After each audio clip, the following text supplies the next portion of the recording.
जब औरत में टेस्टोस्टेरोन ऊपर जाता है, याद रखिए कि हमेशा साथ इंसुलिन भी ऊपर जाता है।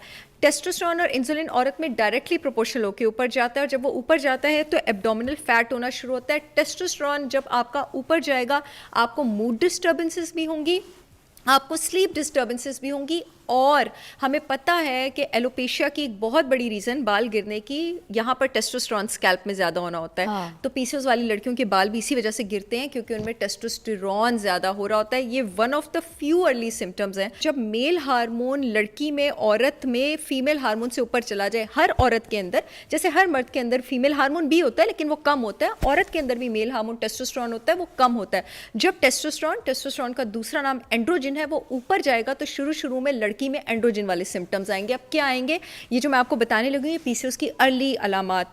Welcome back, you watching morning with Fiza. हमारे पास सहर चावला मौजूद हैं और हमने इनको मधु इसलिए किया है ताकि ये आपको बता सकें ये जो पीसीओएस के प्रॉब्लम्स हैं ये क्यों हो जाते हैं। छोटी छोटी बच्चियों को इश्यूज़ हो रहे हैं, पीसीओएस के मोटापे का शिकार हो रही हैं और ये ओबेसिटी फजूल में, फिर उनके और भी बॉडी में ऐसे सिम्टम्स हो जाते हैं। कुछ लोग कहते हैं इंसुलिन भी बढ़ जाती है और ये जैसे हेयर फॉल है, चेहरे पे बाल आ जाना, ऐसे बहुत सारे इश्यूज़ का शिकार होते हैं। तो भी डाइटिशियन है, इनके पास तो पेशेंट्स आते हैं। She is one of the famous person. अगर हम अपने मीडिया की बात करें तो इनसे अच्छी डाइटिशियन अभी हमारे पास कोई नहीं है, तो इसलिए हमने ख़ास इसके लिए मधु किया कि आप बताएंगी आज हमें कि ये पीसीओएस की प्रॉब्लम्स लड़कियों को, छोटी छोटी बच्चियों को क्यों हो रही है। अस्सलाम वालेकुम। वालेकुम अस्सलाम, thank you so much for having me here. Thank you for coming. तो ओवर टू यू, अब आप बताइए। जी, पीसीओएस का मतलब मैं बता देती हूँ। पी पॉली यानी बहुत सारी, सिस्टिक यानी रसौलियाँ, ओवरियन यानी ओवरी में जो औरत का रिप्रोडक्टिव ऑर्गन है, और सबसे इंपॉर्टेंट लफ्ज़ सिंड्रोम। सिंड्रोम किसी एक बीमारी को नहीं कहते, सिंड्रोम कहते हैं कलेक्शन ऑफ बीमारियों या कलेक्शन ऑफ सिम्टम्स को, जिसकी वजह से बज़ाहिर जो एक मेडिकल कंडीशन सामने आती है उसको सिंड्रोम कहा जाता है। Syndrome is never a single disease. इसी तरह पीसीओएस में भी आपके पास मल्टीपल चीज़ें होती हैं जिसकी वजह से ये सूरत आती है।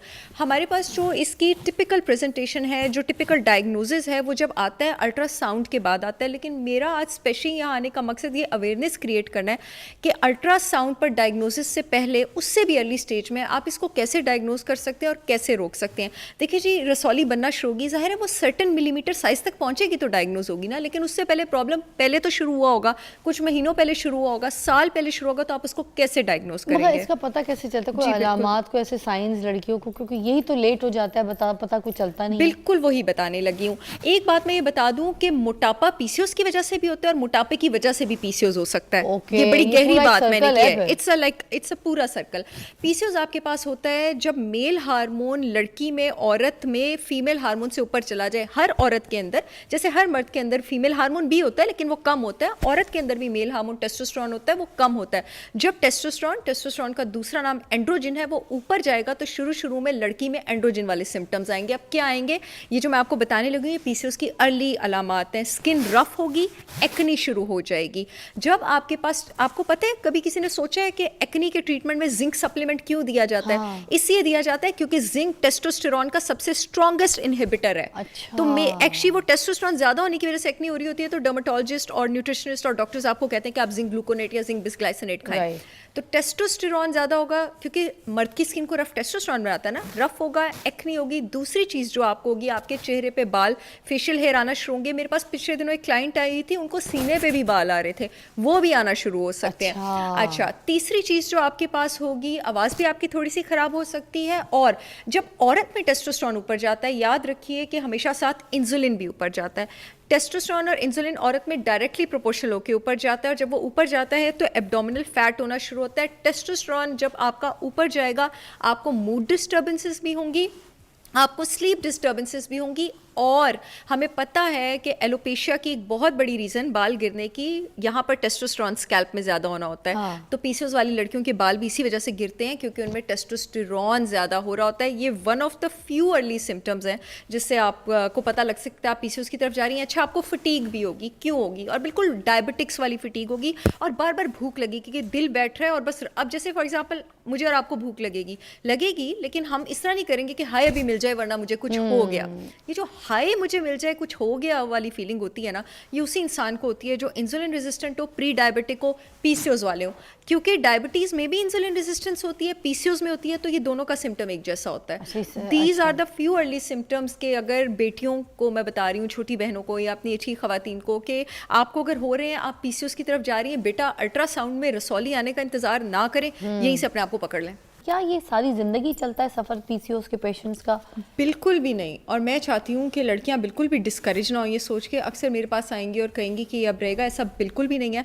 आपका पीसीओएस चाहे जिस भी स्टेज पर है, इंशाल्लाह आप उसको रिकवर कर सकते हैं। कुछ स्टेज देखें, जब भी आपने किसी चीज़ का ट्रीटमेंट करना होता है, पहले आप कंजर्वेटिव अप्रोच पे चलते हैं, यानी सर्जिकल में जाने की ज़रूरत नहीं है, इन्वेड करने की ज़रूरत नहीं है। कंजर्वेटिव अप्रोच का मतलब ये है कि हॉलिस्टिक डाइट के थ्रू, न्यूट्रिशन के थ्रू, सप्लीमेंट्स के through 70 to 80% of the cases जो हैं फिजा, वो इसके थ्रू ट्रीट हो जाते हैं। अच्छा। 6 महीने से 1 साल की ड्यूरेशन में ट्रीट हो जाते हैं, और कुछ केसेस मैंने 3 महीने की ड्यूरेशन में भी ट्रीट किए, हमेशा के लिए ट्रीट हो जाते हैं। लेकिन नज़्मो ज़ब्त इंसान को हमेशा के लिए पकड़नी पड़ती है। अच्छा। मैं भी नज़्मो ज़ब्त छोड़ूंगी, ज़्यादा 1 महीना में अच्छा फंक्शन कर लूंगी, उसके बाद मेरी बॉडी मुझे बताना शुरू कर देगी मैंने क्या किया।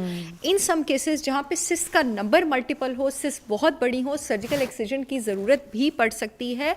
और जब आप सिस्ट की सर्जिकल एक्सिजन करते हैं तो डॉक्टर गायनेकोलॉजिस्ट वो आपको बताते हैं कि इसकी रिकरेंस के, यानी इसके दोबारा वापस होने के चांसेस ज़्यादा हैं। But I can bet on that कि अगर उसके बाद आप अपना लाइफस्टाइल और न्यूट्रिशनल रिक्वायरमेंट्स का ख्याल रखते हैं, इंशाल्लाह मेजॉरिटी ऑफ द केसेस में रिकरेंस नहीं होगी।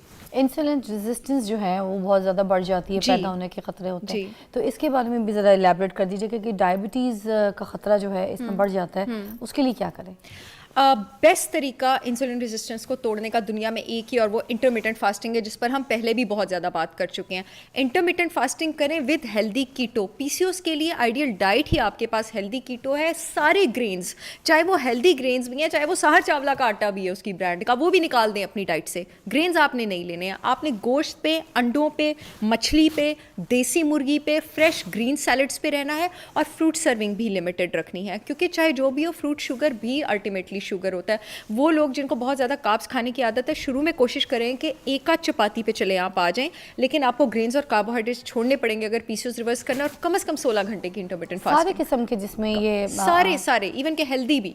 अच्छा, हेल्दी भी रोटी भी नहीं आप खा सकते? मकई की रोटी एक अच्छी चीज़ है, एक हेल्दी चीज़ है, लेकिन इस वक्त हम एक बीमार बॉडी की बात करें, एक डिजीज बॉडी की बात कर रहे हैं। रोटी, मकई ग्रेन्स कम कर दें, छोड़ दें। अच्छा, उस थोड़ी देर के लिए आप निकाल दें। जितनी जल्दी आप ग्रेन्स निकालेंगे उतने ही आपके रिजल्ट्स फास्टर होंगे। I can bet on that.